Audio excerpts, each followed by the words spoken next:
Eits, jangan lupa subscribe, bunyiin loncengnya, dan like. Cek. 1, 2, 3, 3, 2, 1. Cek. Oke. Oke, kamera, action.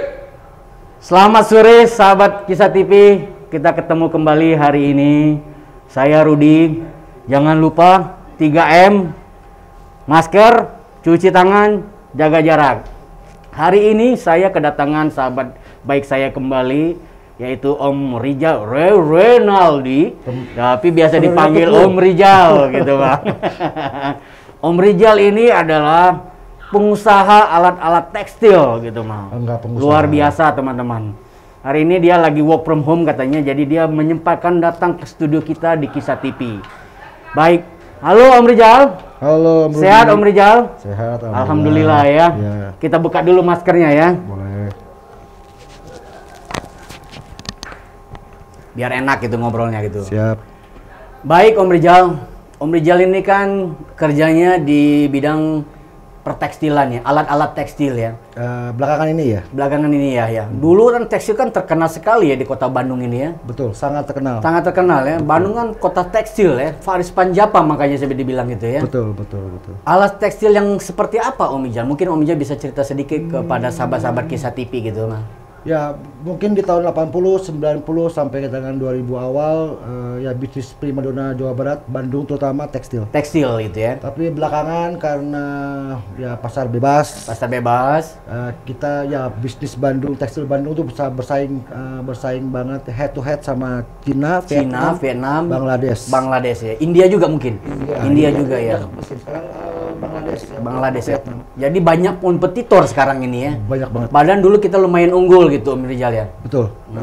Kita tekstil Indonesia mungkin yang nomor 1 dulu ya. Sekarang dulu, mungkin sudah sangat sulit untuk bersaing lah. Bersaing. Tapi yang pasti tidak mati. Saya tidak bilang bahwa tekstil Bandung mati, enggak. Baik.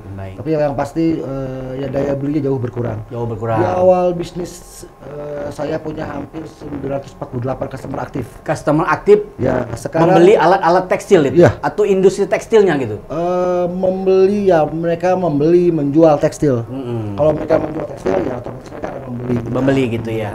Baku, membeli mesin spare banyak hal. Ya. Tapi yang pasti ya belakangan ya saya hanya punya kurang dari setengah jumlah awal saya bisnis tekstil. Kemana itu mereka perginya Om Rijal? Kenapa gitu mereka gitu Om Rijal? Ada yang tutup ya. Bisa tutup juga. Ada yang pindah, terutama garment pindah ke Jawa Tengah, Jawa Tengah sekarang terutama. Ke Jawa Tengah, Jawa Timur ya. Betul, gitu karena ya. overhead ya, terlalu tinggi ya biaya betul. operasionalnya gitu ya. Betul. Ya terutama UMR ya. Kita semua tahu bahwa UMR Bandung tidak kecil juga. Iya. Sehingga termasuk yang tinggi sekarang ini di Indonesia ya. Sehingga ya sekarang tapi kalau dyeing finishing pencelupan maksudnya ya? Iya, pencelupan ya. Knitting masih ada di Bandung. Masih ada di Bandung. Tapi dyeing finishing pencelupan kita ya customer kami banyak masalah di AMDAL-nya ya. Karena kan ya tidak menyalahkan juga program pemerintah. Iya. Citarum Harum berpengaruh besar sama pencelupan. Oh, karena peremajaan Sungai Citarum itu ya. Betul. Jadi banyak industri-industri tekstil yang dekat-dekat sekitar itu tadinya gitu. Jadi mereka sekarang direlokasi gitu maksudnya gitu. Enggak relokasi, mereka diwajibkan untuk buat water treatment. Water treatment sendiri gitu ya. Jadi nggak boleh buang sembarangan limbahnya gitu ya. Itu pun jadi nggak ya butuh uang yang besar juga. Ya, terus Ya apalagi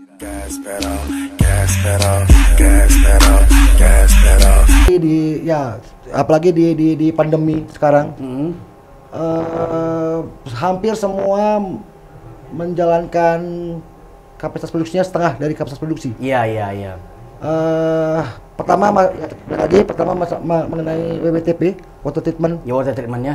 Itu juga mereka kan punya keterbatasan lahan untuk membuat bak water treatment. Perlombaan itunya ya, pengolahan limbahnya itu ya. Kan pencelupan air semua. Iya. Pencelupan 90% semua prosesnya pakai air. Sehingga ya ketika itu harus di treatment, baknya tidak mencukupi untuk kapasitas produksi yang sebegitu besar. Iya. Pertama. Ditambah lagi dengan pandemi. Iya. Daya beli kurang, orang nggak lagi berpikir untuk membeli tekstil. Terutama sekarang ini Bandung hanya berjalan dengan buyer internasional. H&M, Adidas, terus Nike. Luar ya semua Luar. ya. Tadinya lokal banyak. Lokal kebanyakan ya tidak bisa membuat perusahaan besar itu jalan karena kan ordernya tidak banyak. Misalnya mereka hanya ke Maklun, mencelup, printing, mereka beli grey, printing sendiri. Tapi yang pasti bahwa ya buyer besar itu juga kena masalah sama pandemi. Pandemi ya. Apa namanya? Ya volume penjualan mereka jauh turun sekali gitu ya. Betul. Baik Om Ijal. Jadi Om Ijal tuh apa jualan mesin tekstilnya atau seperti apa nih ini usahanya Om Rijal ini? Saya ada beberapa mesin tekstil juga saya jual. Dari mana itu? Dari Cina, dari Eropa, dari Jepang? Saya ada Montfort dari Jerman. Dari Jerman. Saya punya Aveno dari Cina. Dari Cina. Gitu ya pada yang saya ageni Aveno. Tapi yang lain saya tidak ageni secara resmi. Tapi yang pasti bahwa ya itu dia.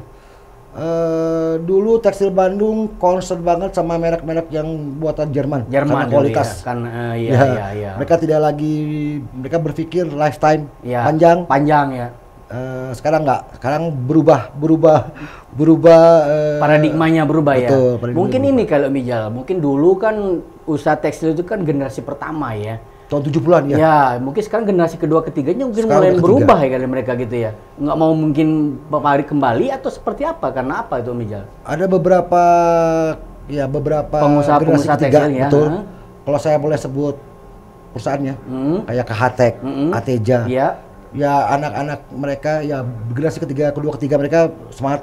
Mereka punya apa ya? Mereka punya cara berpikir yang lebih baik daripada orang tuanya sehingga mereka diversifikasi usaha produknya. Produknya ya, gitu yang dulu banyak ke pabrik tuh clothing gitu ya. Iya. Clothing sekarang mereka lebih ke fabric untuk otomotif ya. Jadi kan itu tidak pernah ya selama otomotif di Indonesia jalan, mereka jalan. Iya. Ya, sekarang nih namanya fabric yang performance fabric. Iya. Itu lebih menguntungkan di Jawa Barat ya. Baik. Di Bandung daripada clothing. Iya. Clothing apalagi garmentnya itu sudah sangat lampis intensional ya. Om Ijal kantornya di mana nih? Kantor itunya? Di Bandung. Kantornya di Bandung ya. Bandung. Bukan di tempat yang lain bukan gitu ya. Kantor pusat di Jakarta sih. Kantor pusat di Jakarta gitu ya. Baik. Jadi Om Ijal sekarang lagi work from home gitu ya. Work from home. Jadi dengan adanya dampak ini sangat terasa sekali Om Ijal ya itu ya. Saya di penjualan pasti. Pasti ya terdestinasi ya. Menurut Om Ijal sekarang gimana nih?